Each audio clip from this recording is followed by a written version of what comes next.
Bien-aimés dans le Seigneur, chers auditeurs, nous vous saluons dans les merveilleux noms de notre Seigneur Jésus-Christ. Nous sommes heureux de vous retrouver ce matin et de vous savoir toujours aussi nombreux et fidèles à ce rendez-vous quotidien pour partager la parole de Dieu avec nous. Nous remercions la Ligue pour la lecture de la Bible qui prépare pour nous ce programme de méditation. Aujourd'hui, mercredi 4 septembre, nous méditons dans Josué chapitre 22, versets 1 à 20. Josué 22, 1 à 20. Nous prions avant de lire ces textes. Seigneur, merci pour ta parole. Merci pour l'Esprit Saint qui éclaire pour nous cette parole. Merci, Seigneur, pour l'Esprit Saint qui nous aide à vivre cette parole et à te rendre gloire. Seigneur, parle-nous encore au nom de Jésus. Amen. Josué 22, 1 à 20. C'est le texte de notre méditation de ce 4 septembre et nous avons les questions 1, 3 et 7 pour nous aider dans ce partage. De quoi s'agit-il? Y a-t-il un exemple à suivre ou à ne pas suivre? Et quelle vérité Dieu nous révèle dans ce passage? Josué 22, 1 à 20.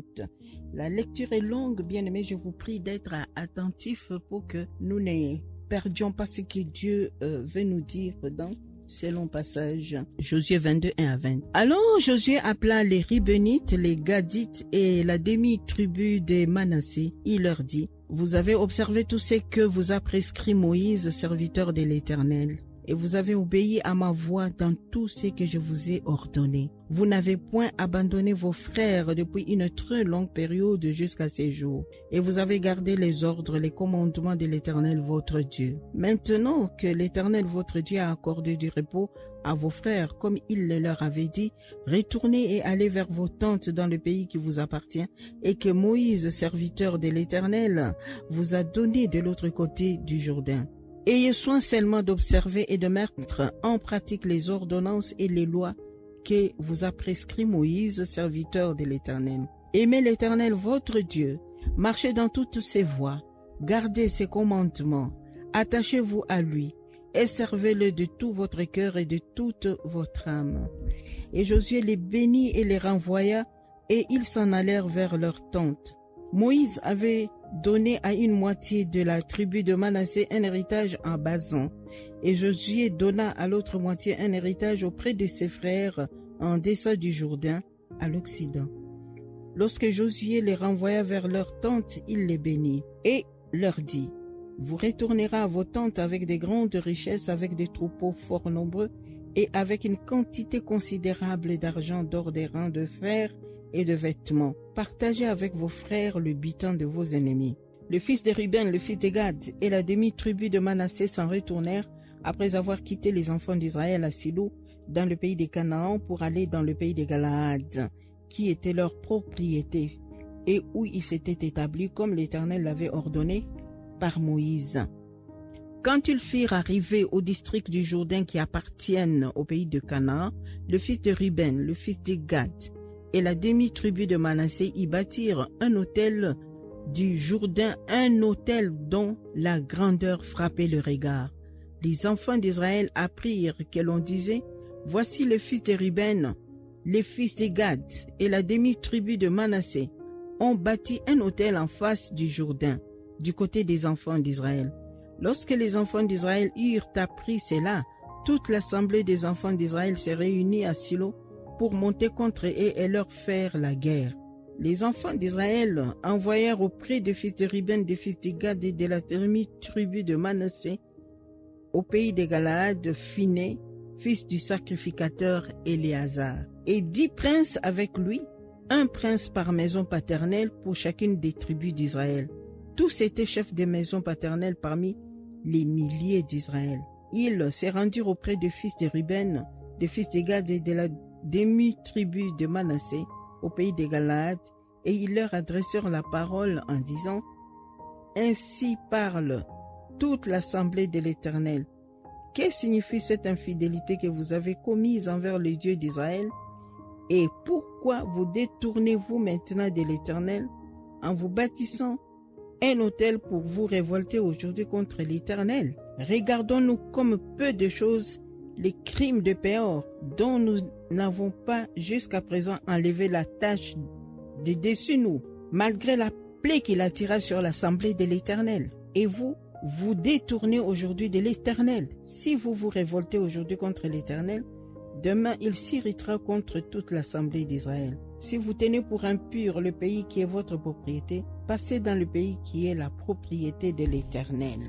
Où est fixée la demeure de l'Éternel et établissez-vous au milieu de nous. Mais ne vous révoltez pas contre l'Éternel et ne vous séparez pas de nous en vous bâtissant un autel outre l'autel de l'Éternel notre Dieu. Akan, fils de Zérak, ne commit-il pas une infidélité au sujet des choses dévouées par interdit? Et la colère de l'Éternel ne s'enflamma-t-elle pas contre toute l'assemblée d'Israël? Il ne fut pas le seul qui périt à cause de son crime. Voilà, bien-aimés, nous venons donc de lire le texte de notre méditation de ce mercredi 4 septembre, Josué chapitre 22, versets 1 à 20. De quoi s'agit-il? Y a-t-il un exemple à suivre ou à ne pas suivre? Et quelle vérité Dieu nous révèle dans ces textes? De quoi s'agit-il? La Bible nous dit ici qu'après donc que toutes les tribus d'Israël soient entrées dans leur héritage, leurs frères des autres tribus qui avaient déjà leur part doivent maintenant rentrer chez eux. Et ça nous rappelle cet exemple à suivre en obéissance à l'ordre de l'Éternel. Toutes les tribus ont combattu chacune pour toutes les autres tribus afin que chacun entre dans son héritage. Et c'est un exemple à suivre dans le sens où nous devons travailler les uns pour les autres, pour les saluts des uns des autres, pour la guérison des uns des autres, pour les relèvements, l'affermissement des uns des autres. Et nous ne pouvons pas travailler que chacun pour soi-même, pour son salut, pour sa guérison, pour la prospérité de son ministère, etc. Mais nous devons prier pour toute l'Église, travailler pour toute l'Église, chacun selon les dons que nous avons reçus pour Dieu. Et donc ici, Josué appela les Rubénites, les Gadites et la demi-tribu des Manassé, versets 1 et 2, et il leur dit, vous avez observé tout ce que vous a prescrit Moïse, serviteur de l'Éternel, et vous avez obéi à ma voix dans tout ce que je vous ai ordonné. Vous n'avez pas abandonné vos frères depuis une très longue période jusqu'à ces jours, et vous avez gardé les ordres, les commandements de l'Éternel. Maintenant que l'Éternel, votre Dieu, a accordé du repos à vos frères, comme il leur avait dit, retournez, allez vers vos tentes dans le pays qui vous appartient, etc. Mais vous savez, bien aimés, nous retournerons dans notre tente à notre mort. Donc nous devons combattre jusqu'à notre mort, jusqu'à ce que nous rentrerons dans notre tente, dans notre demeure éternelle. C'est l'exemple à suivre, c'est l'ordre auquel obéir. Et l'autre question qui nous était posée, la question 7, quelle vérité Dieu nous révèle dans ces textes? Et je suis un peu choquée là, parce que les tribus qui sont rentrées de l'autre côté du Jourdain ont décidé de bâtir un autel à l'Éternel. Au verset, je cherche les versets, au verset 10 donc. Quand ils furent arrivés au district du Jourdain qui appartient au pays des Canaan, le fils de Ruben, le fils de Gad et la tribu de Manassé y bâtirent un autel près du Jourdain, un autel dont la grandeur frappait les regards. Donc ils ont décidé de bâtir un autel à l'Éternel en signe de gratitude, en signe d'adoration. Et voilà qu'il y a un malentendu qui naît au verset 10, lorsque les enfants d'Israël eurent appris cela, toute l'assemblée des enfants d'Israël s'est réunie à Silo pour monter contre eux et leur faire la guerre. Et en lisant les textes, je suis un peu étonné, je ne comprends pas cette attitude. Et c'est tout simplement qu'ils ont mal interprété le fait que les autres ont bâti un autel à l'Éternel. Pour eux, ils l'ont mal interprété au verset 16. Que signifie cette infidélité que vous avez commise envers les dieux d'Israël?